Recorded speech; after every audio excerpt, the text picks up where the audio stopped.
Baik, Assalamualaikum warahmatullahi wabarakatuh. Halo teman-teman semuanya. Perkenalkan, nama saya Putra Kamfidra Fajli dengan NIM 1111240562.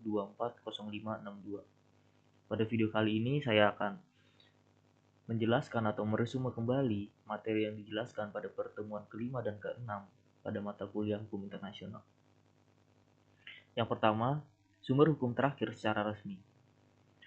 Hukum terakhir secara resmi adalah prinsip umum hukum atau General Principle of Law sebagai salah satu sumber hukum internasional menurut pasal 38 ayat 1 Status Mahkamah Internasional atau ICJ.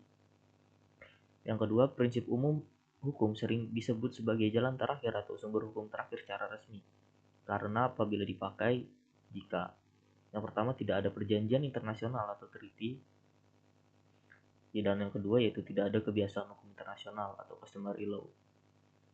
Prinsip hukum umum yaitu adalah norma atau gagasan dasar yang diakui oleh sebagian besar sistem hukum di berbagai negara, sehingga dapat digunakan sebagai sumber hukum dalam konteks internasional atau sebagai pedoman dalam menafsirkan hukum.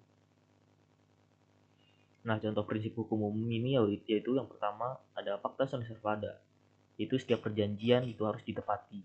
Yang kedua ada good faith, yaitu itikat baik.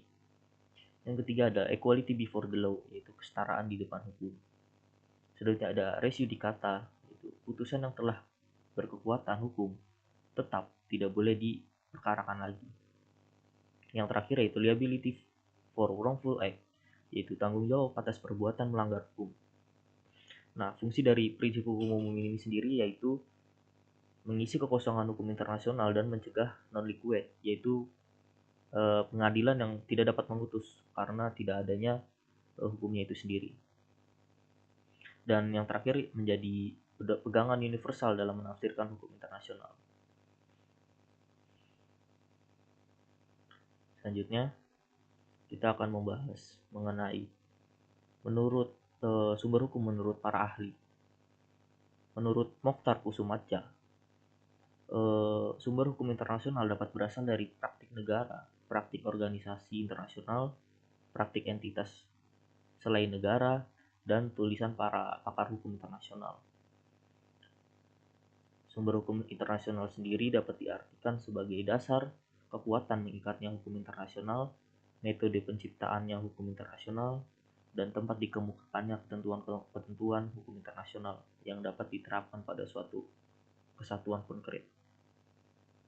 Selanjutnya ada sumber hukum, yaitu hukum material dan hukum formil.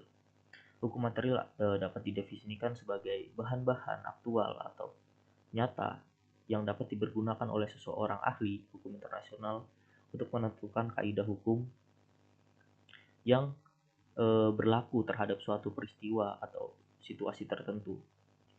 Baik, mungkin itu saja penjelasan yang bisa saya sampaikan pada materi pertemuan kelima dan keenam ini. Kurang lebihnya mohon maaf. Wassalamualaikum warahmatullahi wabarakatuh.